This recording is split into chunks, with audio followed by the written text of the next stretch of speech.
São José, esposo da Santíssima Virgem. São José, esposo da Santíssima Virgem, nasceu na Judeia, 45 ou 50 anos antes do advento de Cristo. Não se sabe com certeza o lugar do seu nascimento, mas é provável que fosse Nazaré, pequena povoação da Galileia inferior, onde o santo tinha a sua habitação. Era da tribo de Judá e da casa real de Davi, que reinou até ao cativeiro da Babilônia.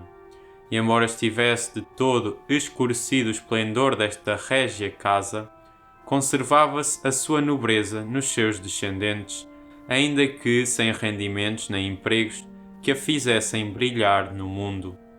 Nobreza em fim de caída, que estava sepultada na pobreza e no humilde estado dos que a possuíam.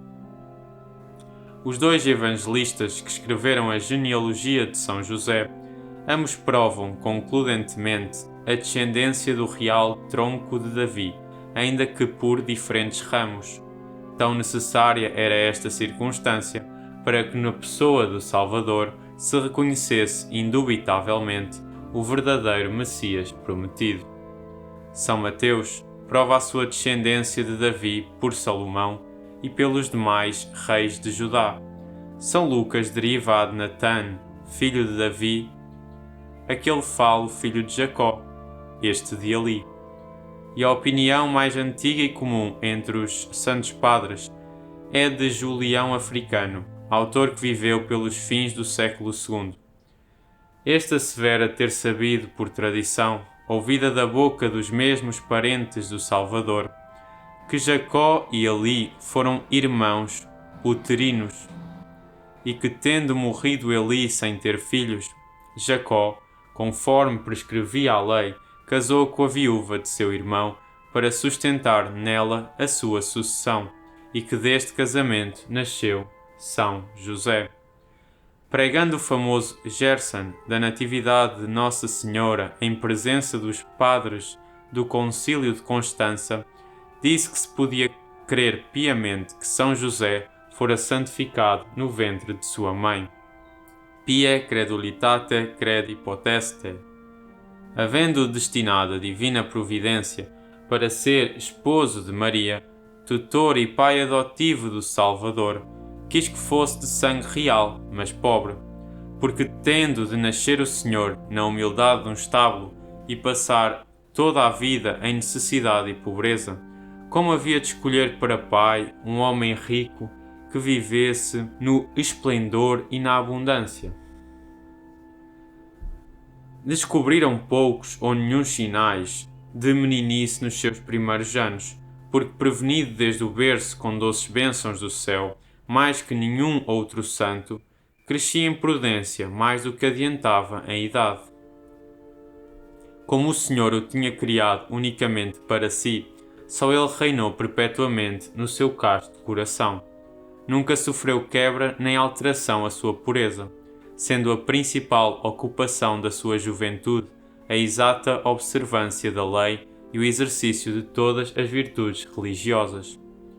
Era carpinteiro de profissão, mas ainda que no ofício fosse obscuro e humilde, nunca houve no mundo homem mais nobre nem mais brilhante aos olhos de Deus, diz Santo Epifânio. Nenhum se aproximou de modo algum do merecimento e da eminente santidade deste grande patriarca. Deus proporciona as suas graças aos estados, no pensar de São Tomás. Os dons sobrenaturais correspondem sempre à excelência e santidade do estado a que nos destina.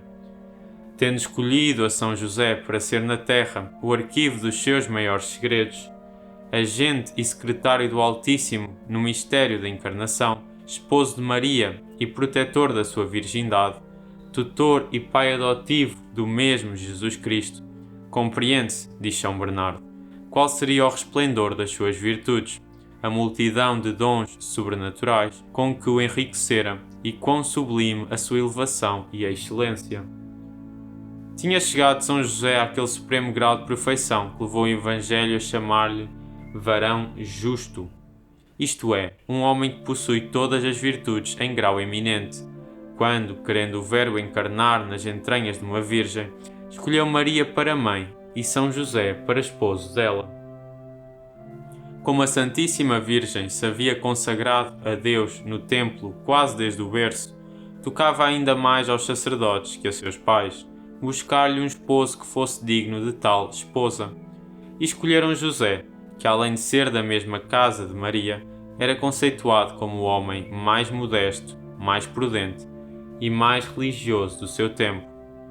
Diz que São José, prevenido de uma graça especial, quase desconhecida naqueles tempos, tinha resolvido guardar perpétua virgindade, e é provável que, não havendo lei alguma que obrigasse o casar às mulheres solteiras, nunca teria consentido a Santíssima Virgem no casamento com São José se com luz superior não lhe houvesse manifestado a sua eminente santidade e o desejo que tinha de conservar-se perpetuamente virgem como ela. E até por isso não encontra dificuldade de Santo Agostinho em comparar a virgindade de São José com a virgindade de Maria. E o cardeal São Pedro Damião está tão persuadido de que São José foi sempre virgem, que quer que se conte esta verdade no número daquelas que não é lícito duvidar. E na verdade, diz São Tomás, se o Salvador não quis confiar sua mãe a um discípulo que não fosse virgem, como é verosímil que permitisse que se desposasse com ela um homem que o não fosse? Os que creram que São José tinha sido 2 vezes casado e que da sua primeira mulher tinha tido São Tiago, Simão e os outros que no Evangelho se chamam irmãos e irmã do Salvador, não refletiram que a mãe destes parentes de Cristo ainda vivia no tempo da paixão e que esta se dizia também irmã da Santíssima Virgem, pelo costume que tinham os judeus de se tratarem por irmãos os parentes mais chegados. Celebrou-se em Jerusalém o Puríssimo Desposório, no qual, como diz o célebre Gerson, não tanto foram 2 esposos quanto 2 virgindades que contraíram casamento. Virginitas nupsit.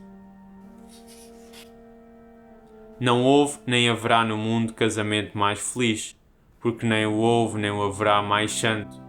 E se Maria recebeu em José um protetor da sua virgindade e honra, José recebeu por Maria a dignidade mais augusta que pode imaginar-se na terra, ser seu esposo.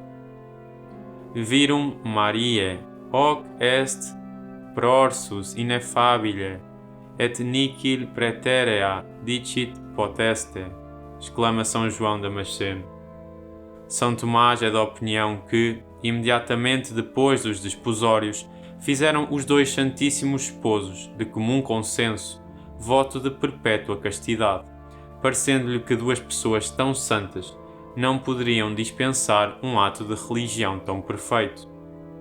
Poucos dias depois de desposados, apareceu o anjo Gabriel à Virgem Maria na sua humilde e pobre casa de Nazaré, e tendo-a saudado em termos de profunda veneração, descobriu-lhe todo o mistério da encarnação, anunciando-lhe que aquele Deus que queria fazer-se homem para remir o género humano, a havia escolhido para sua mãe. Vivia São José com a Virgem, mais como anjo que como homem, e quis o Senhor que ignorasse o que se passava, para que a sua mesma dúvida fosse uma sensível prova da conceição do Salvador e da virgindade da mãe. Esta abstinha-se de descobrir a seu casto esposo o mistério que o Espírito Santo queria que estivesse reservado, quando o mesmo José advertiu a gravidez da Puríssima Esposa. O superior conceito em que tinha a sua elevada santidade não lhe permitia admitir nem sequer a mais leve suspeita que manchasse a sua reputação, e antes se inclinou a crer que ela era sem dúvida a donzela de quem, segundo Isaías, havia de nascer o Salvador. Com efeito, assim o creu, diz São Bernardo, e movido daquela espécie de humildade e de respeito, que passado o tempo obrigou a dizer a São Pedro: Senhor, apartai-vos de mim, porque sou um grande pecador. Lucas 6:8. Pensou José em deixar sua esposa. Não sabia o casto esposo que determinação tomar. Separar-se dela era desacreditá-la, e ficar em sua companhia era presumir muito de si, tendo-se por digno de a merecer. Nesta perplexidade apareceu-lhe um anjo em sonhos, que lhe disse: José, lembra-te que és da casa de Davi, e que dela há de nascer o Messias, prometido. Não temas, nem penses em deixar a companhia de tua esposa. É certo que está grávida, mas o filho que tem nas suas entranhas foi concebido por obra do Espírito Santo, porque é o Salvador do mundo, unigênito do Eterno Pai, e o prometido Messias. Deus escolheu-te para seres seu tutor e, neste sentido, seu pai. Não receis, pois, ficar com Maria, porque além de estares destinado para guarda fiel da sua virgindade e honra, se ela ficasse sem esposo, não poderia ser mãe sem detrimento da sua reputação.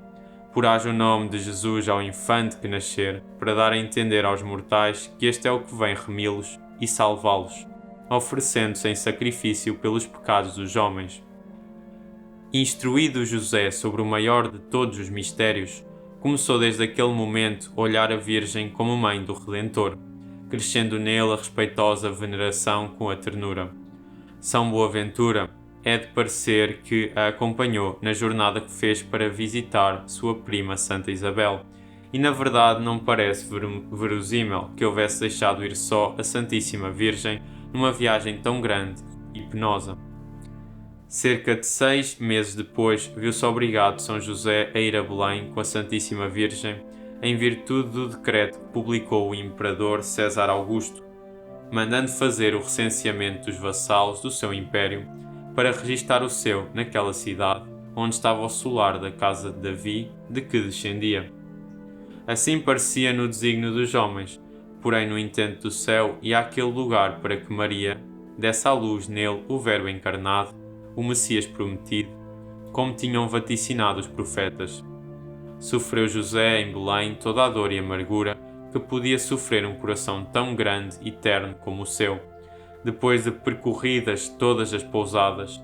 Repelido com desprezo, não teve outro albergue onde se recolher, com a sua esposa e com o divino penhor que ela trazia nas entranhas, senão uma humilde gruta destinada para estábulo de animais. Adorou os decretos da divina providência e rendeu-se com profundo silêncio às suas soberanas disposições. Neste lugar viu nascer no meio da noite o Salvador do género humano, mas que extraordinários favores, que interiores doçuras não comunicou o divino infante à alma de São José, a quem olhava e amava como pai.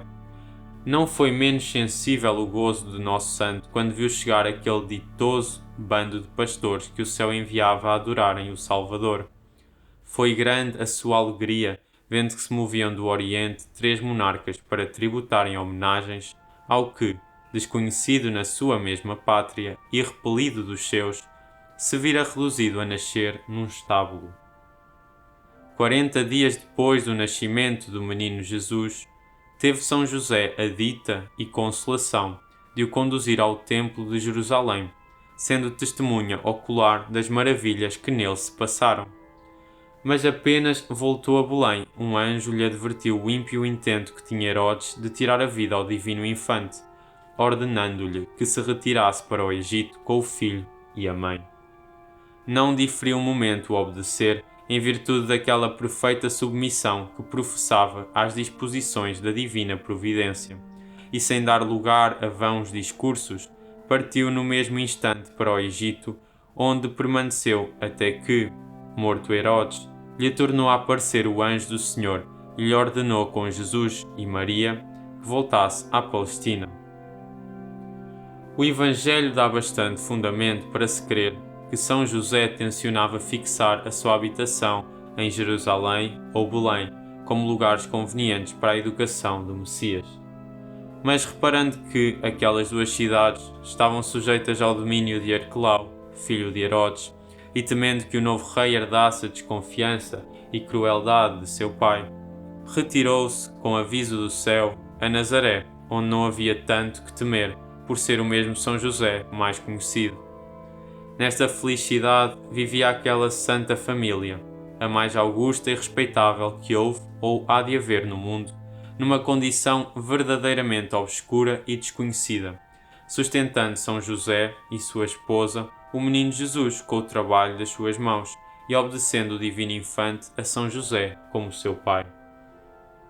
Sendo São José religiosamente observante da lei, inviolavelmente e a todos os anos a Jerusalém, em companhia da Santíssima Virgem, para celebrar a festa da Páscoa.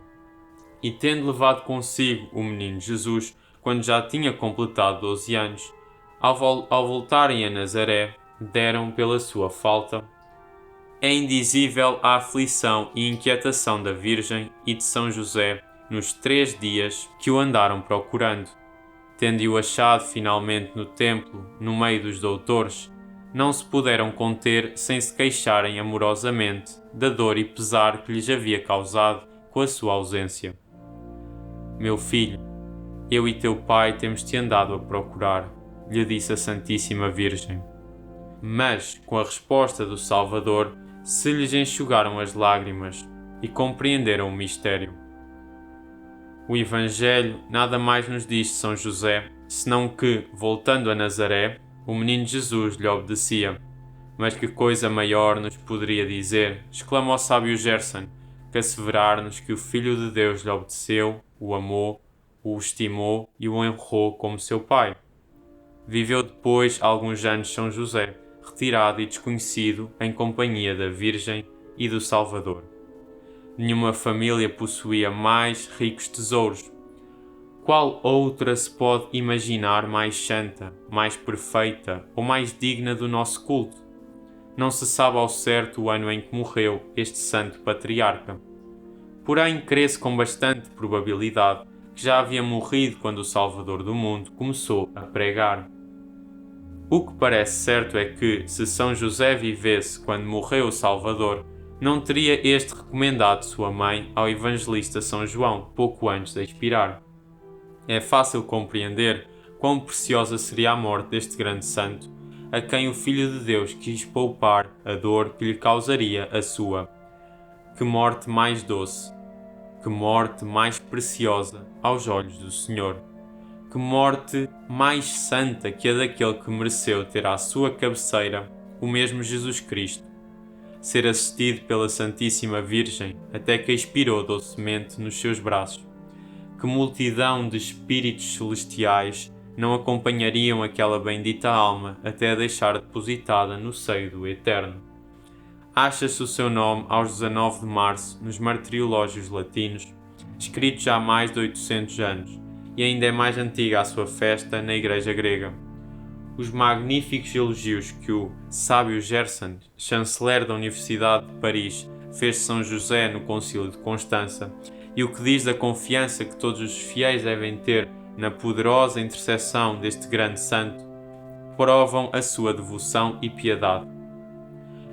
Escreveu diferentes cartas para que se celebrasse com maior solenidade a festa de São José. A primeira foi dirigida ao Duque de Berry, no ano 1413.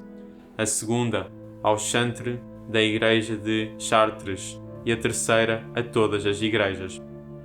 Gregório XV e Urbano VIII tornaram-na festa de preceito, proibindo nela as obras servis e as funções públicas dos tribunais. Não há região alguma na Igreja de Deus que não professe particular devoção a São José. Não há cristão que não tenha neste grande patriarca uma terna e amorosa confiança.